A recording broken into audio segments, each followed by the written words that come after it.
3 years ago. In late spring, I was hiking on Lava Lake Trail. I was hiking with my then girlfriend and our 3 dogs. They were all 50-pound plus dogs. The hike was going well, and we had hiked about 3 miles up the trail, a couple creek crossings on the way as well. When we reached around the 3-mile mark, we stopped for a short breather. When we stopped on the trail, off to the right of the trail was about an 8-foot tall berm that my husky ran on the top of to chill on while we had a short breather. It was about a minute max. I went to reference that I also had a Garmin GPS collar for him. Once we were ready to go, we only had 2 dogs. Panic set in and I was calling and whistling for him as I'm checking my GPS to where he could be. I thought he had started chasing a deer or whatever caught his interest. The first odd anomaly was the tracking trail my GPS to his collar left. It was not flowing with how a dog would run. They were straight lines which went up and very steep hills and then straight down, ending at the creek crossing, at about 1/4 mile or so at the start of the trail. As I'm running down the trail, calling for him and pressing the tone beep on the GPS, which he knows that he needs to come back to me, his tracking collar is not moving from the creek, and I finally start to hear him whimper and barking as I'm getting closer. I could see the creek, but not him. Once I was about 100 feet from the creek, I finally spotted him. I only saw his tail, but I could tell he was struggling to get away, like when you're playing tug-of-war with a rope, but holding his collar. His front half was hiding behind the creek embankment. Once I was finally 10 feet from him, it was like he was released. He ran up to me, scared and shaking. My curiosity of what could have been stopping him from coming to me got the best of me, because there were no branches or roots that could have snagged his collar. The amount of force trying to pull him away and his demeanor when he was reunited with me, my feelings around that creek made the hair on the back of my neck stand. Why did the other 2 dogs not follow if he was chasing something? His tracks on the GPS being straight lines and not zigzags as a dog would run is very strange.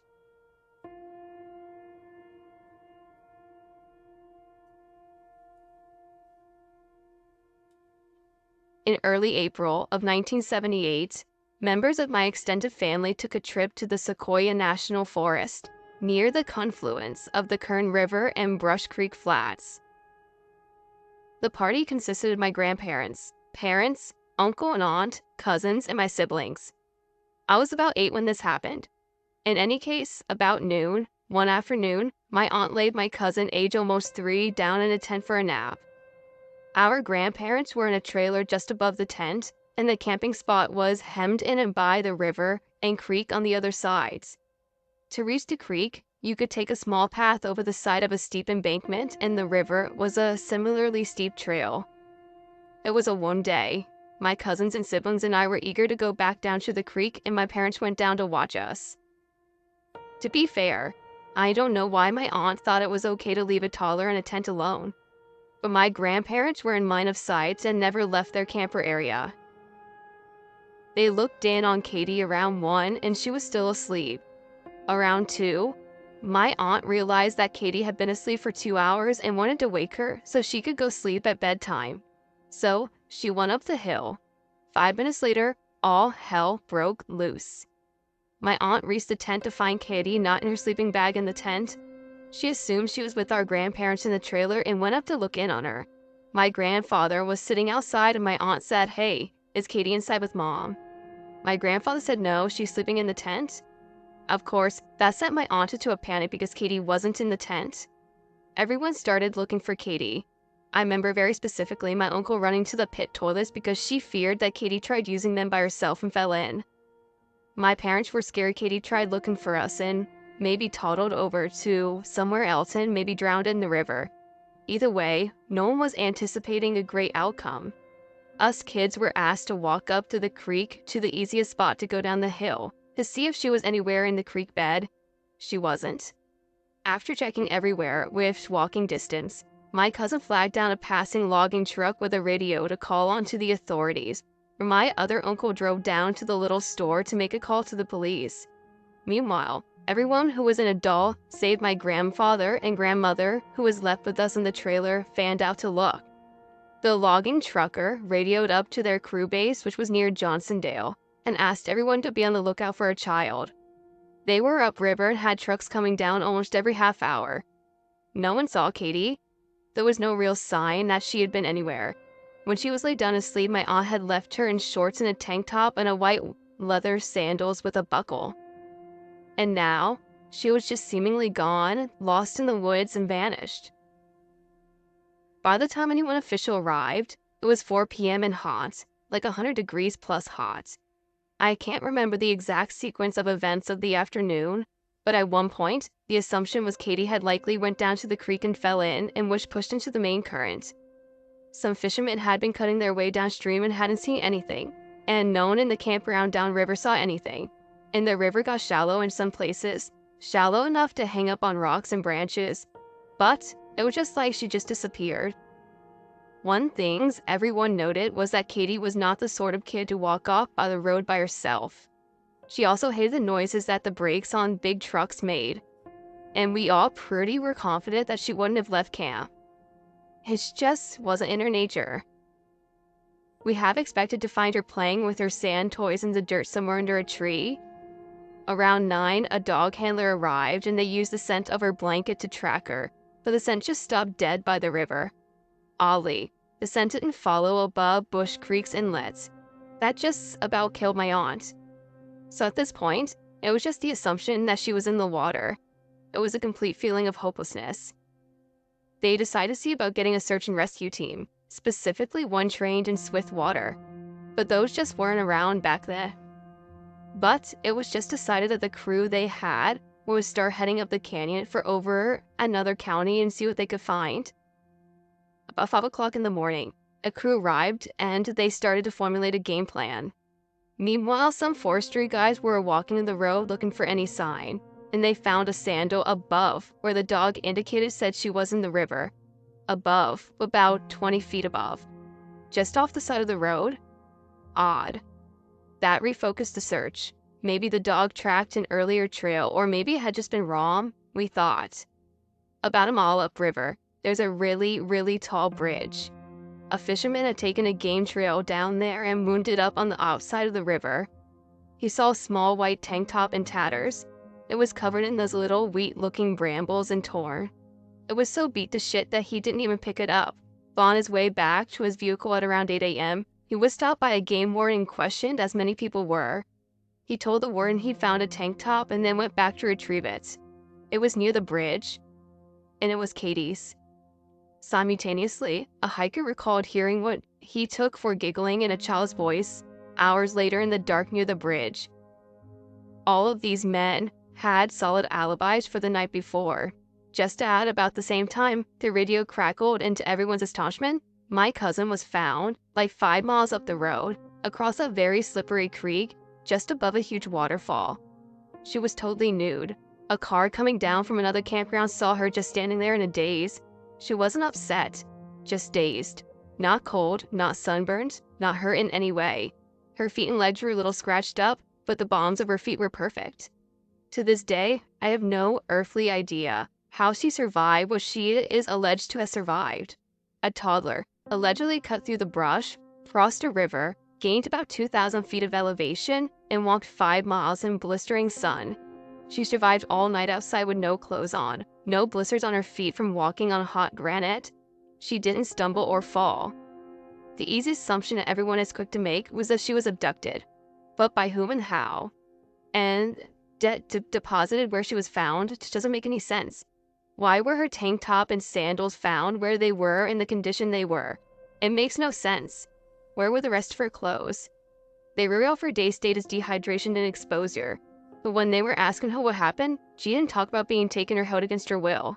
She talked about following a bear man. None of it adds up, and to this day, it's a family mystery.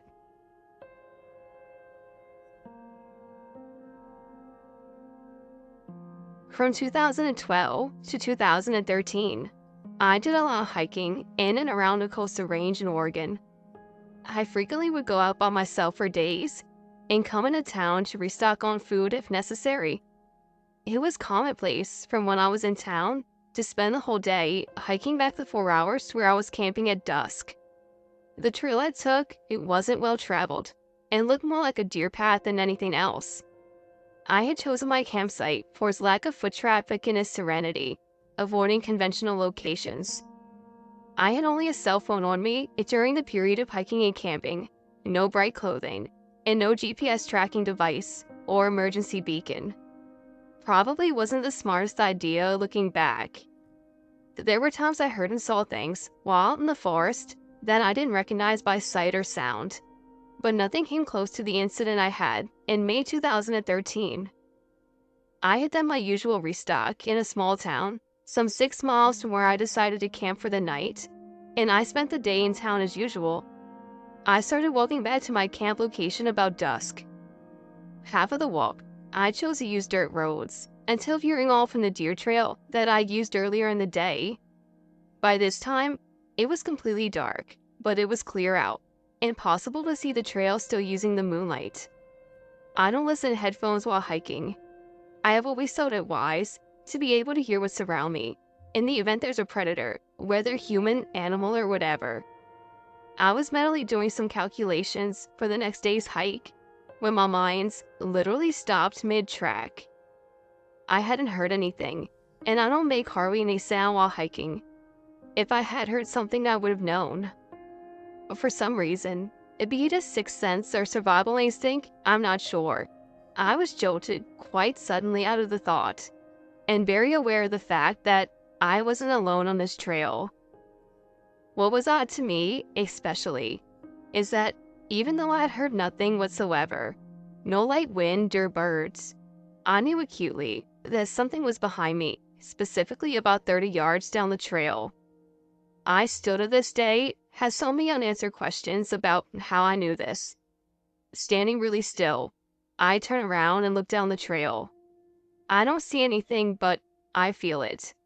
It's honestly really difficult to pin down exactly how to describe what I felt, because I hadn't felt that way before or since.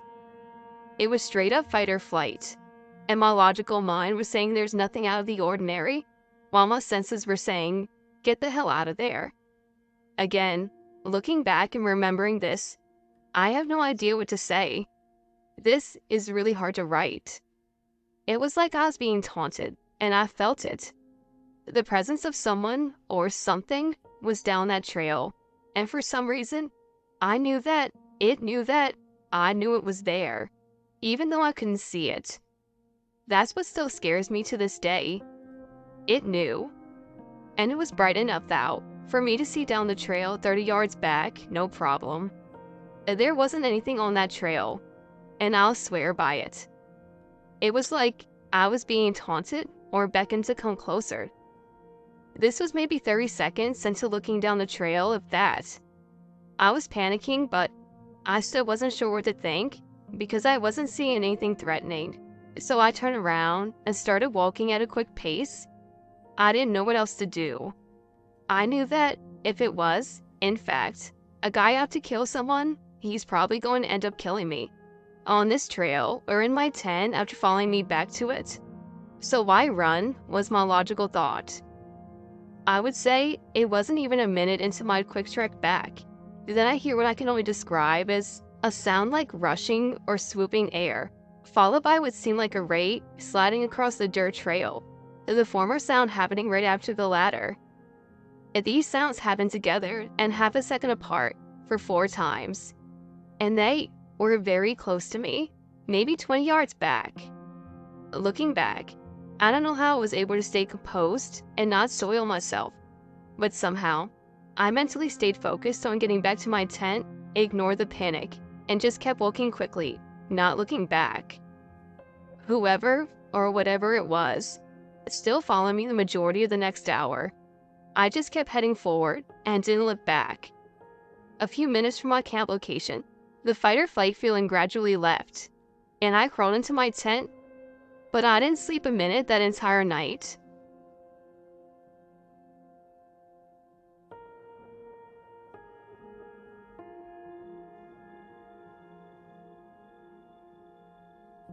It all started when summer came, and me and my 3 friends, Lola, Katie, and Jennifer, were all planning to go camping. We were all excited and scared at the same time, because we were going camping alone. Lola asked her dad if he could drop us off. He agreed to take us. When the next day came, we started heading up. Lola's dad set up the camper we were using. "There's some blankets aside in case you're cold," he said before leaving. Lola's dad finally got in his truck and turned around. He stopped and rolled down his window and said, "No boys," to all of us, smiled to let us know he's joking, and drove off. There were 3 rooms in the trailer, 1 master bedroom and 2 bedrooms with bunks. Each room had a TV in it, so nobody cared which room they got. Everyone knew that Jennifer didn't like small rooms, so we let her have the big room. I was in a room with Lola, and Katie was in a room by herself. I started unpacking when we heard a loud boom outside. "Lola, did you hear that?" "Hear what?" "The boom?" "Yeah." We both looked at each other, startled, and then continued unpacking. But something seemed off. It was the fact that Lola was so chill about it. I was done unpacking, so I walked outside and started a fire. Jennifer walked out and asked if I saw it. I asked, "Saw what?" Then she started freaking me out. She was staring behind me, panicking. Her eyes darted back and forth, and then she calmed. I felt as if something was watching me, so I turned around. I saw an orb in the corner of my eye, reddish black, but by the time I turned to look, it was gone. I was so freaked out. I told Katie she could cook instead. We had her family's secret recipe of shepherd's pie and a bunch of vanilla cupcakes. There were about a dozen cupcakes left in the box, so we just sat down on the table and went to bed. I could hear the TV coming from Katie's room, so I punched the wall and told her to be quiet. Right after I said it, everything looked quiet, except for a small scream in the distance. It didn't sound human. It gave me chills that ran up my spine. I dozed off, but woke in the middle of the night from hearing someone in the kitchen. I woke up Lola, and we were walking to the small hallway that led into the kitchen. I saw Jennifer sitting on the table, staring straight ahead. Something touched me. I jumped and realized it was just Katie, seeing what was making the weird sounds. Jennifer was really creeping me out. She never stared into space this often. But then I noticed something in the corner of my eye. It was a shadowy figure. It was staring right at Jennifer and slowly turned to face me and Katie. I froze. Katie froze. Jennifer then looked at us, as if being mind-controlled. Then, the figure ran out the window, and Jennifer dropped her head to the table. We tried to wake her up, but ended up falling asleep. This experience still scares me to this day, and it's one of the creepiest things I've ever seen. Me and the others are still very close friends. We live together now, but we all remember that night and whatever it was we saw. It turns out Jennifer remembers seeing it in the daytime, but was out cold when the rest of us saw it. It freaks us out even more now, knowing that our friend was even awake and staring into space, eyes wide open.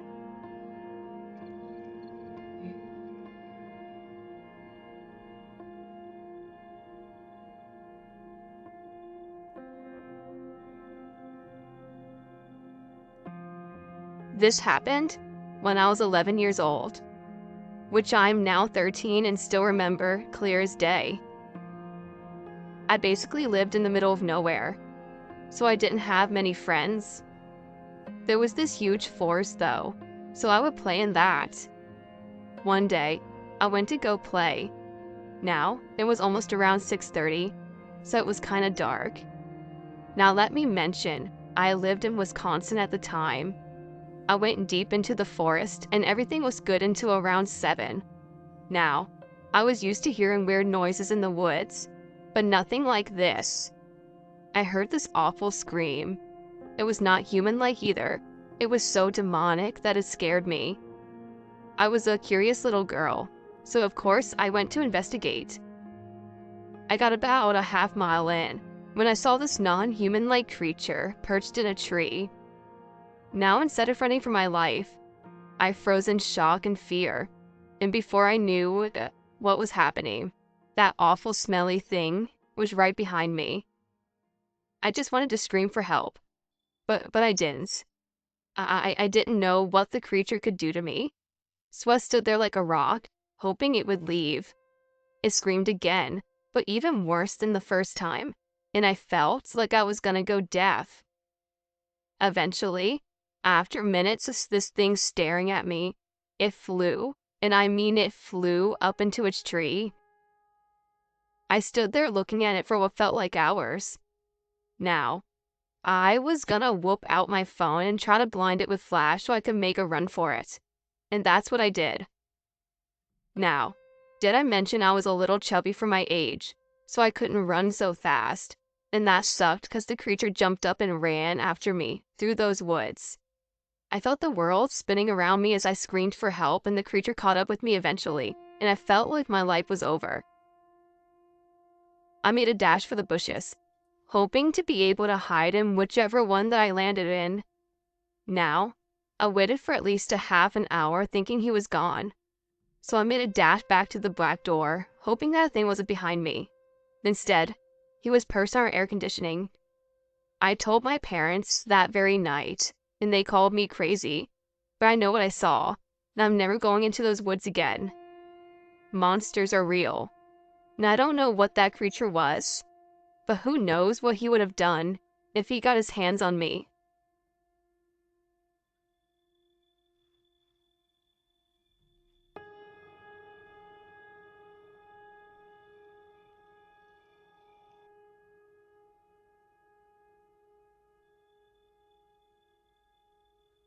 So, my boyfriend, our roommates, and I lived in Western North Carolina.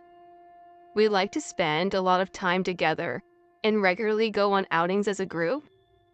One of our roommates is a huge towering guy who loves the outdoors and taking night hikes. One of his favorite places to go is the Linville Falls. But he experienced something terrifying every time he goes.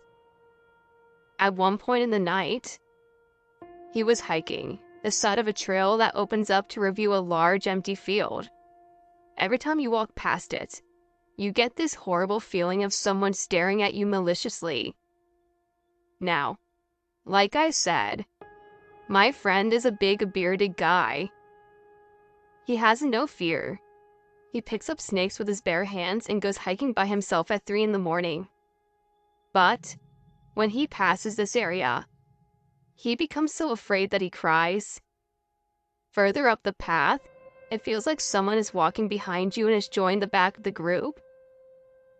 Recently, we all tried to go together, but some really odd things happened that made us feel like we shouldn't go, so we didn't. What I'm wondering is if anyone else has been to that area and experienced this. Does anyone know about the history of that area? I know that Pisgah region was home to a lot of tribes, and that may have something to do with it. Also, if anyone would like to know more about this, let me know.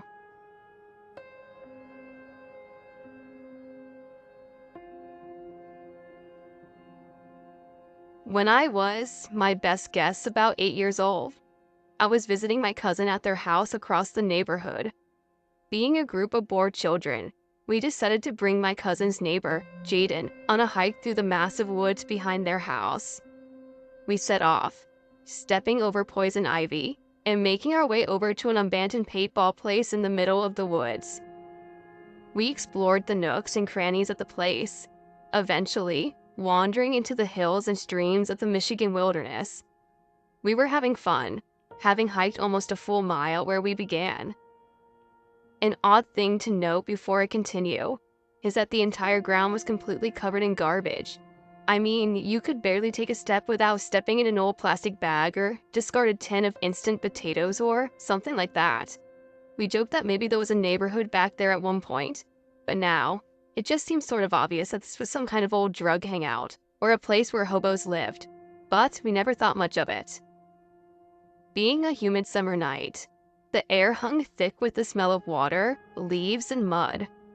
We ventured on, finding places where the ivy grew a pale color, seeming to reflect the gray sky. The hills were brutal and tricky to climb, At some point, we got turned around and found ourselves at the entrance of some old, out-of-use ATV trail or something like that. We warily stepped onto the trail, hoping to find a neighbor's house or the street we lived on, but we had no such luck. We were lost miles from home.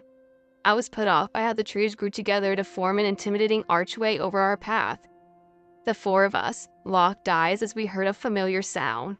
Breathing. It came from a bend in the path and was now obscured by the now twilight sky. All of a sudden, we heard hulking footsteps crunching the pre-autumn leaves. They were coming straight for us. People say they freeze in fear, but that's bullshit. That theory went 0 to 4 out of our group. We immediately booked it out of the trail, onto the main path we hiked on, and sprinted mostly blind through the woods until we saw a light at the top of an ominous hill, the hill behind their house. We scrambled up the hill, dirtying ourselves and getting cut up on the bushes and brambles. We booked it inside, and were too tired to explain to our parents, so we just huddled in the TV room and basked in the air-conditioned glory of safety.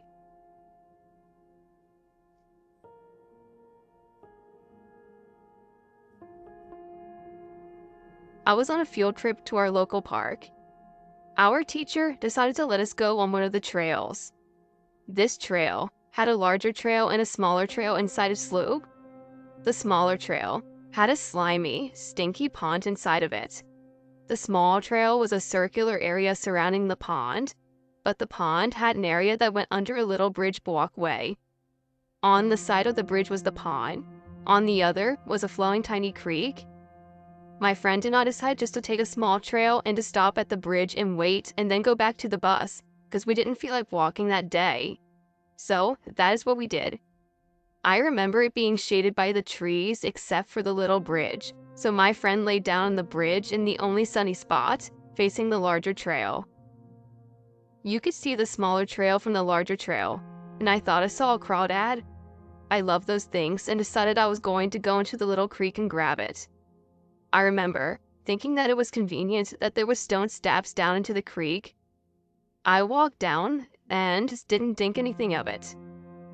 I remember standing in the creek and looking down. I remember saying to my friend along the line, if something doesn't look right in this creek, look at it, it just seems to go on for a long time. But it shouldn't. I mean, it should end at the parking lot. The parking lot was in front of the trail right outside the tree line. I remember nothing else. Nothing.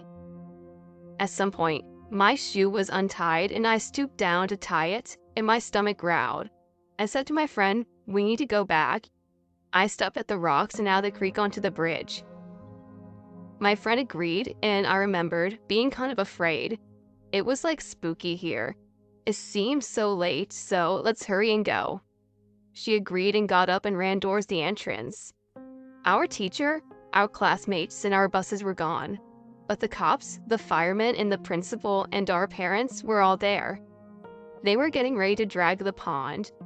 We had been gone for 4 hours. Numerous people walked bulk trails and walked over that little bridge, they said. They were mad because they said we could not have been where we said we were.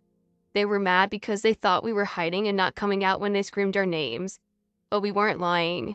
My friends and I became distant, though. We've never talked about it again. Not even once.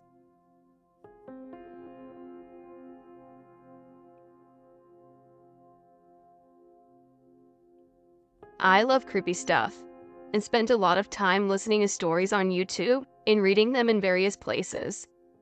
A friend of mine came to me because she knows I love stuff like this, and told me she had a strange experience the other night with her boyfriend when she was parked near some woods on the edge of town.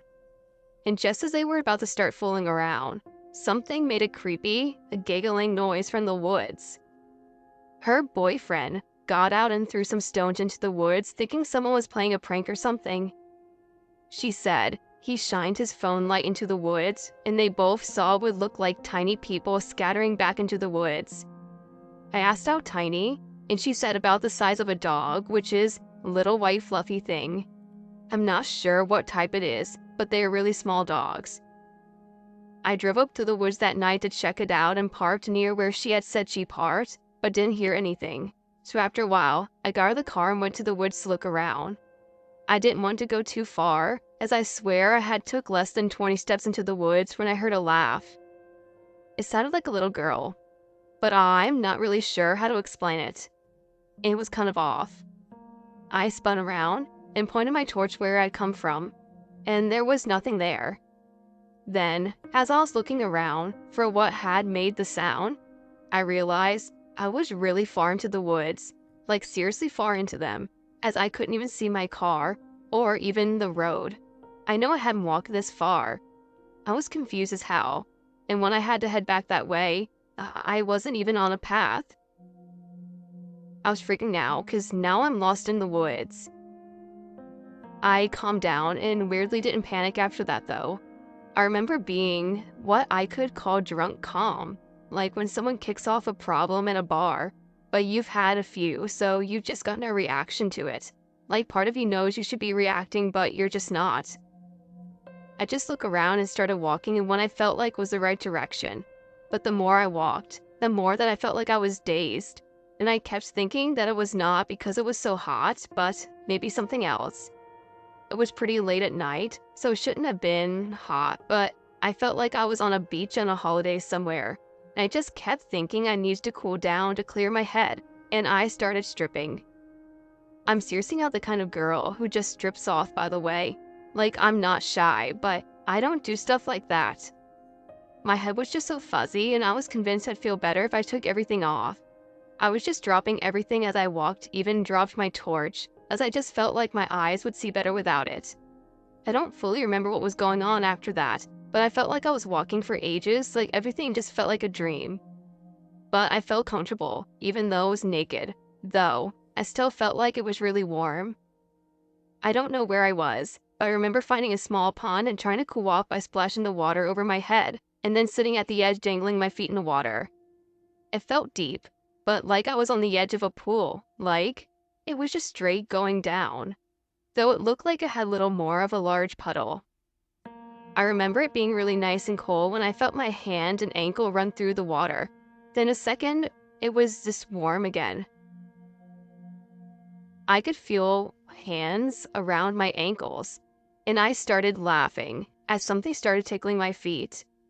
I'm not sure how long this went on for, but in my memory, it feels like it was happening for hours, just giggling and thinking about getting all the way into the water.